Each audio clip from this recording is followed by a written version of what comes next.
Assalamualaikum warahmatullahi wabarakatuh. Salam sejahtera yang saya kasihi dan saya hormati. Secara kursus PIMK 3212, itu Dr. Ahmad Salam bin Abdul Hatim. Nama saya Syarif Muhammad Syafiq bin Syarif Syuaib. Saya akan membentangkan mengenai strategi, pendekatan, kaedah dan teknik pengajaran yang berkesan dan menarik bagi setiap bidang pengajaran Al-Quran sekolah rendah dengan menyatakan kekuatan serta kelemahannya. Dan seperti yang kita sudah maklum, bidang pengajaran Al-Quran ini terbahagi kepada tiga, iaitu tilawah, hafazan dan juga ayat kefahaman. Yang pertama, bagi bidang tilawah, strategi yang saya pilih ialah strategi berpusatkan guru, manakala pendekatan ialah pendekatan induktif, kaedah, talaqi musyafahah dan teknik iaitu teknik tikrar. Kita akan lihat satu persatu. Aktiviti yang mendasari perancangan saya bagi melaksanakan strategi ini iaitu aktiviti pembacaan Al-Quran dengan meminta murid datang ke hadapan lalu membacakan potongan-potongan ayat daripada surah Al-Kafirun setelah guru menunjukkan kaedah bacaan yang betul. Seterusnya, murid perlu membaca surah Al-Kafirun secara penuh jika mereka lancar dalam membaca potongan-potongan ayat surah Al-Kafirun tersebut. Strategi yang saya pilih iaitu strategi berpusatkan guru. Dipilih kerana pembacaan murid perlu berpandukan contoh dan sebutan yang ditunjukkan oleh guru secara terus dan bersemuka. Pembacaan murid tanpa bimbingan daripada guru ini boleh menyebabkan terjadinya kesalahan yang banyak dari segi bacaan murid. Justru apabila strategi berpusatkan guru ini digunakan, yang membolehkan murid menerima panduan bacaan yang benar dan tidak tersasar daripada sebutan yang tepat dalam membaca surah Al-Kafirun. Seterusnya, pendekatan yang saya gunakan iaitu pendekatan induktif. Menurut Tengku Sarina dan Fadilah Mansur 2021, pendekatan induktif merupakan cara bagaimana seorang guru mengajar pengajaran dengan memberikan contoh-contoh terlebih dahulu sebelum menghuraikan perkara tersebut dengan lebih terperinci. Berdasarkan contoh ini, pengajaran ayat-ayat daripada surah Al-Kafirun dilakukan oleh guru kepada murid sebelum mereka pergi kepada pembacaan surah Al-Kafirun secara penuh. Seterusnya, kaedah yang saya gunakan iaitu kaedah talaqi musyafahah. Menurut Nur Hisham pada tahun 2019, talaqi musyafahah ini bermaksud perjumpaan di antara murid dan gurunya secara bersemuka dan berhadapan semasa pembelajaran Al-Quran berlangsung. Dalam penerapan kaedah ini, murid dilihat memerhati setiap sebutan huruf yang keluar daripada mulut guru tersebut untuk memastikan sebutannya tepat dan benar.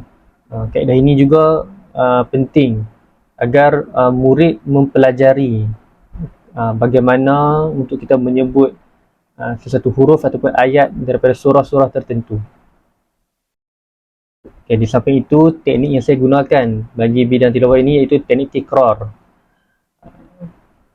Teknik ini bertujuan untuk membiasakan murid dengan sebutan yang tepat dan memastikan sebutan tersebut tidak salah makhrajnya. Menurut Alaika dan Nelut pada tahun 2021, teknik tikrar atau pengulangan ini dilaksanakan agar murid terbiasa berdisiplin dalam pembacaan Al-Quran. Justru pengulangan bacaan surah Al-Kafir di hadapan guru ini, ia dapat membantu murid tersebut bagi melancarkan sebutan dan pada masa yang sama membaiki tajwid mereka. Okey, seterusnya kita akan melihat bidang yang seterusnya, iaitu bidang hafazan. Pada bidang ini saya memilih strategi berpusatkan murid, pendekatan iaitu pendekatan komunikatif, kaedah tasmid dan kitabah, dan teknik yang saya gunakan iaitu teknik murajaah. Kita akan lihat satu persatu. Aktiviti menghafaz surah Al-Kafirun secara berkumpulan dalam kalangan murid boleh dilaksanakan oleh guru. Itu setelah murid dapat menghafaz surah tersebut secara penuh, murid akan menulis surah Al-Kafirun pada lembaran kertas yang disediakan oleh guru. Ini merupakan contoh aktiviti yang boleh dilakukan pada bidang hafazan. Strategi yang saya gunakan atau yang saya pilih itu strategi perpustakaan murid. Strategi yang digunakan dalam PDP ini ialah berpusatkan murid. Hal ini demikian kerana aktiviti ini akan melibatkan seorang ketua bagi setiap kumpulan untuk mendengar hafazan yang dibacakan kepadanya dan membetulkan jika terdapat kesilapan. Menurut Asmawati Suhid dan Fatihah Muhammad Fakhruddin pada tahun 2012, iaitu strategi perpustakaan murid ini kelebihannya apa? Berupaya meningkatkan pelibatan pelajar dalam proses PDP dan pembentukan kemahiran berfikir, menambah keyakinan diri, menggalakkan pelajar menghasilkan idea, menggalakkan pelajar membina ilmu dan mewujudkan suasana kerjasama dalam kalangan pelajar. Ini merupakan kelebihan-kelebihan yang boleh dicapai apabila kita melaksanakan atau menerapkan strategi perpustakaan murid dalam PDP kita. Okey, itu seterusnya pendekatan komunikatif. Pendekatan ini meluaskan konsep pembelajaran bahasa dengan menekankan bahawa pengetahuan bahasa bukanlah semata-mata pengetahuan tentang peraturan bahasa, tapi ia juga melibatkan pengetahuan tentang bagaimana kita nak menggunakan peraturan berbahasa tersebut yang sesuai mengikut konteks komunikasi. Sebagai contohlah dalam aktiviti ini, murid dalam sebuah kumpulan memerlukan murid yang lain untuk mendengar hafazan surah Al-Kafirun yang dibaca oleh murid lain kepadanya. Ini akan berlakulah komunikatif ataupun komunikasi antara murid. Kemudian dalam bidang hafazan ini saya juga memilih kaedah tasmik dan kitabah. Kaedah tasmik merupakan kaedah murid memperdengarkan bacaan ayat hafazan baharu kepada guru secara bersemuka dan guru dapat membetulkannya jika secara langsung jika terdapat kesalahan. Menurut Yanti Jastari pada tahun 2017, kaedah ini digunakan untuk menguji tahap penguasaan bacaan hafazan. Manakala kaedah kitabah ataupun penulisan merupakan kaedah penulisan Al-Quran. Kaedah ini menjadi kaedah sokongan kepada murid bagi mengingati hafazan mereka. Ini menurut Jakim pada tahun 2019. Sebagai contoh dalam aktiviti ini, setelah murid memperdengarkan bacaan surah kepada guru, murid akan pulang ke mejanya dan menulis ayat-ayat yang telah dihafal oleh mereka sebentar tadi.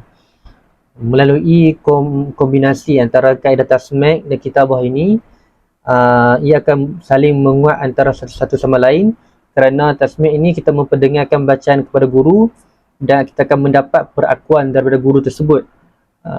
Setelah kita mengetahui kaedah dan bacaan yang betul, kita akan menulis pula apa yang kita hafal tersebut untuk menguatkan ingatan kita.